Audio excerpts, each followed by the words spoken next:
vannak ateisták, méghozzá én úgy látom, hogy egész nagy számban, akik a vallást azt ugyan elvetik, úgy, ahogy van, méghozzá elég harcos módon, hogy te is használtad ezt a szót, elég harcos módon elvetik, viszont azt mondják, hogy maga a spiritualitás, vagy ezek a spirituális dolgok, mint mondjuk a csillagjóslás, meg ilyenekben való hit, az tök oké. Tehát ez teljesen rendben van, mert hogy annak legalább van valami kézzelfogható alapja. Hát gondolnak ők, nem tudom, a csillagok létezésére, más nem nagyon. Igen, van nap, igen. Van nap, meg vannak, igen, tehát meg vannak más napok, és akkor körülbelül ennyi nagyjából a valóság alapja, vagy nem tudom pontosan mire alapozzák, én egy-két ilyen érvet hallottam, aki erre alapozta, hogy hát igen, mert az legalább valami valóságon alapul, meg hogy az nem olyan, mint a vallásos hit, más ateisták nyilvánvalóan azt mondják, hogy az ugyanolyan, mint a vallásos hit, tehát ugyanolyan problémás, ugyanolyan káros.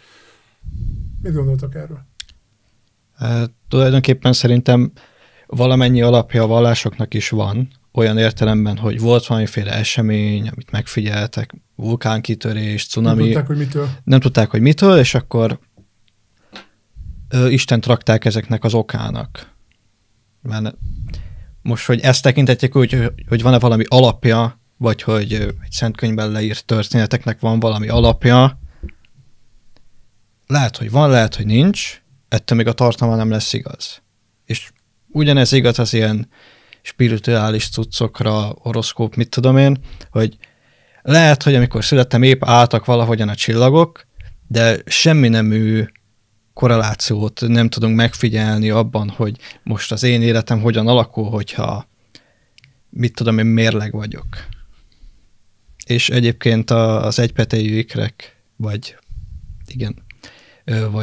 kétpetejű ikrek abszolút elátszáfol erre, mert azt látjuk, hogy ugyanakkor születtek gyakorlatilag ugyanolyan genetikával, ami most nem annyira lényeges, de néha teljesen más személyiség alakul ki bennük. Igen, ez tök jó példa. Szerintem ez nagyon jó példa volt, amit mondtál. Ez gyakorlatilag megcáfoltad úgy, hogy van az egész horoszkóp kérdés gyakorlatilag, de most nem. Tulajdonképpen ennyi.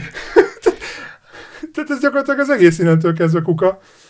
Tehát, mert ugye ez pont erről szólna, hogy amikor adott pillanatban születtél, akkor neked ilyen meg ilyen tulajdonságaid vannak, és hát könyörgöm, itt sok milliárd fényévnyire lévő, már nem is létező csillagoknak a fényéről beszélünk, ami nem tudom hány milliárd fényévat térnek ide, és azoknak a pillanatnyi kettődimenziós megfigyeléséről beszélgetünk, ahol belerajzolgatunk szekeret, meg nem tudom mit, meg vízöntöt, meg nem tudom, ez egyszerűen víz kategória.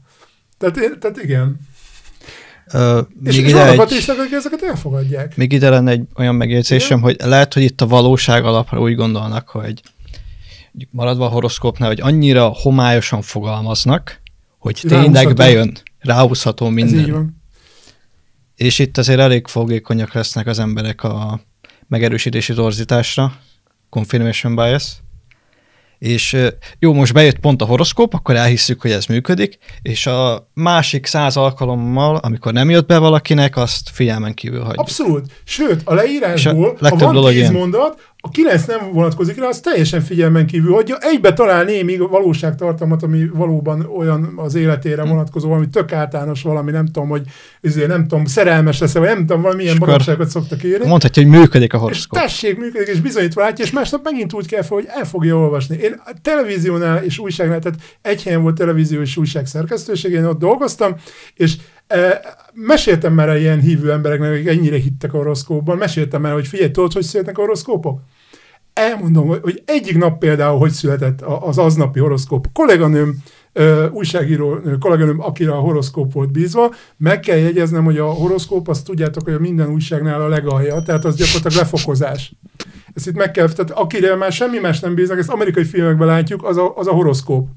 Tehát, hogy már az időjárás se, tehát semmi, tehát horoszkóp, mert az olyan ír valami texthas. Na most az úgy nézett ki, hogy beállítottam a szerkesztőségbe, hello, sziasztok, mi újságban, minden. Te Zsolti, de jó, hogy jöttél, mit írjunk a vízöntőknek, meg mit írjunk ezeknek, meg te milyen jegyű vagy vízöntő, akkor mondjál már valamit, mit írjunk nekik. Na, így születnek a horoszkópok. Tehát, és akkor ezt emberek úgy olvassák el, hogy hát az úristen a napját, tehát annak fényében éli, hogy nem mehet most ki az utcára, mert nem tudom, el fogja ütni a busz. Tehát fél attól, elképesztő, hogy emberek hogy tudnak ebbe inni. Szóval csodálkozom ezeken a dolgokon is, Nem tudom, hogy ez hogy lehet valóságként megélni. Nekem van most annyi minden, nagyon-nagyon sok minden jutott eszembe. Azzal kapcsolatban, mint mondtatok, zseniális kutatások is voltak, ami én ezt egyébként Derren Brownon keresztül ismerem, nem tudom, megvan-e, ő egy ilyen angol, minek is mondjam, nem mentalista, azt hiszem ez az, de ő mondja azt, hogy semmi voodoo nincs, hanem ezek technikák, amiket használ, például hipnózis meg egyebek. Még arról is beszél, hogy mennyire van hipnózis, mennyire nem, ebbe az irányba nem menjünk el, de például ő csinált egy olyat, ő megismételt egy olyan kísérletet, ami a 70-es években volt ilyen kísérlet, hogy mit tudom én, 25 diák kap egy személyre szóló elemzést, ilyen személyiség elemzést, akkor mit tudom én, meg kell adni a születési dátumokat, valami személyes tárgyat adnak, meg stb. És akkor mit tudom én, 2-3 nap múlva mindenki kap egy személyes elemzést. Az első kérdés mindenkinek odaadják, és egy százalékos, egy ilyen számot kérnek tőle, hogy mennyire ő az, amit ő ott olvas. És akkor a számok szinte illetve a számok összesség, mindegyik szám pozitív, van, aki azt mondja, hogy 100%, van, aki 90, van, aki 40, meg tudom én, és akkor a következő kör az, hogy na, akkor, hogyha ez ennyire rólatok szól, és ennyire egyedi, akkor játsszuk már azt a játékot, hogy kitaláljátok, hogy vajon ki, és hogy csereberejétek el a szöveget, és akkor próbáljátok meg kitalálni, hogy melyik szöveghez melyik ember tartozik. És akkor kicserélik, és akkor ilyen zavart nevetgélés, mit tudom én, és így az van, hogy mindenki ugyanazt a szöveget kapta. És ugye mi történik? Az történik, hogy tele van ezekkel a Barnum mondásokkal, ezekkel az általános mondásokkal, ami arra korosztályra meg ráadásul nagyon jól ráhúzható, vagy minden korosztályra is, ami egy 22-24 éves embert, erről ugye vannak kutatások, hogy mik a jellemző dolgok, miben van, stb. És akkor, tehát, hogy nagyon is rá lehet erre, pontosan a Derren Brown könyvében le is hozza ezt, hogy mi a szöveg, és én is beleolvastam, fantasztikus. Tehát egy csomó ilyesmi van, hogy ilyen mondatokkal van tele, hogy én gyakran gondolom, hogy más vagyok, mint a többiek, de ezt nem szeretem kitenni az asztalra, hogy ne marginalizálódjak, és stb. Vagy foglalkoztat az, hogy valami, hogy kellene festeni, vagy könyvet írni, vagy mit tudom. Hát mindenki abban a korban, vagy sokan, tehát ez sokakra igaz. Szóval ez színtiszta pszichológia, és erre rengeteg kutatás van. Viszont én olvastam olyan kutatást, és tökre érdekelne, ami arról szól, hogy viszont az évben a hónapok szerint, attól függ, hogy ki mikor született, vannak bizonyos korrelációk. És ugye itt óriási, ez a klasszikus, kezdjük már, hogy a korreláció mennyire valós.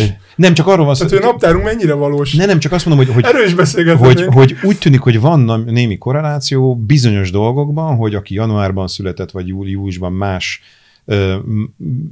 statisztikai szinten más tulajdonságai vannak, és tök elképzelhető, hogy mindenféle racionális, hogy más kaját evett, mások voltak a fényviszonyok, hát többet volt kint. Szokták, tehát pontosan. Nyári hónapokban születettek. Amíg nincs erre mondjuk egy olyan elemzés, ami ezeket a faktorokat méri, hogy az, hogy milyen nyersanyagok voltak a kajában januárban, meg július, mennyi fény kapott, így van, mennyit volt levegő, stb. Ez tökre változtathatja azt, és az, amit az előbb is ugye, amit behoztatok, persze az, hogy felrajzoltunk az égre, tehát amikor az van, hogy ez elkezd ilyen okozattá, itt van, amikor belelátunk mintázatokat valamiben, ami nincs, és ugye ez egy teljesen más történet. Hát nagyon erős kapcsolata van ennek a vallással, azért ezt be kell látnunk. Egyébként nem kell ezt kutatásokat végezni, bár felfogható, amit én fogok mondani, ez is egyfajta kutatásnak, ha úgy veszük. Én már 20x éve videókazettákat digitalizálok, ugye erről beszéltünk már, meglátjátok is itt a helyzetet. Abba gondoljatok bele, hogy azért itt egy jókora mintát kapok az emberek életéből. Uh-huh. Mert én látom az életüket gyakorlatilag, több 10 évre visszamenőleg. Jó, nyilván nem nézek minden kazettát végig, szó nincs erről, mert annyi időt esélytelen, de azért szépen, azért látom. És úgy higgyétek el, hogy az összes kazetta, az összes ember összes kazettája egyforma. Uh-huh. Az anyaga. Uh-huh. Tehát ultrahang jó esetben, gyerekszületés, gyerek első születésnap, gyerek születésnapok, esküvő, igen. keresztelő, esetleg ilyesmi. Tök egyforma. Mindegy, hogy ez az ember ateista van, vallásos, hát legfeljebb ennyi van, hogy mondjuk keresztelő különbség, vagy nincs egyházi esküvő, de pici eltérések vannak, és az emberekért, és gondoljatok bele, hány ezer ember fordult már meg nálam 20x év alatt, hogy ez micsoda erős minta. Most ez csak, és nem csak Magyarország egyébként, mert külföldön élő magyarok, külföldiek is voltak már nálam, akik éppen itt voltak Magyarországon. És egyszerűen azt látom, hogy nincsenek nagy eltérések. Tehát a következő ember, amikor bejön, képzeljétek el, hogy nézne rám. Akkor elmondanám neki, hogy hozott 10 kazettát? Akkor elmondom, hogy mi van rajta. És így elmondanám, úristen, ez honnan tudja? Hát maga valami jós, vagy látnok, vagy ezért? Hát nem csak már láttam pár ilyet. Tehát ez egyfajta kutatásnak felfogható, persze. Ez szinte de ennyire nem különböznek életek. Amit mondasz, mert... Annyira kevés embernek tér el ettől az élete, hogy nem az a minta. Nekem ez egy nagyon fontos megélésembe vágott bele, az, hogy mi a baj a vallásokkal? Például az egyik pont az, hogy mennyire szeret megosztani, és szeret más népcsoportok, más vallásúak, és különböző kisebbség, a nőket elnyomja, stb. Nagyon sok vallás előszeretettel szeret csoportosítani, és a te felsőbbrendűségedet kihangsúlyozni, és ez, amit mondasz, ez arról szól, és ez most megint ilyen, majdhogy nem spirituális gondolat, hogy sokkal hasonlóbbak vagyunk, mint amennyire ezt szeretjük látni.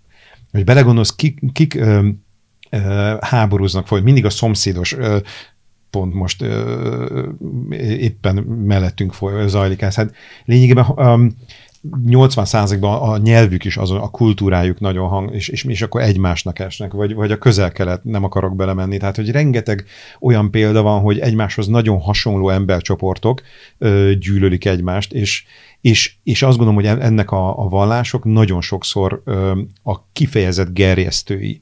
És ez, amit mondasz, pontosan ez ilyen értelemben ez akár spirituális gondolat is lehet, hogy fókuszáljunk már arra, hogy sokkal hasonlóbbak vagyunk, és sokkal közösebbek a nehézségeink, a megéléseink, mint amennyire ezt szeretjük tudomásul venni.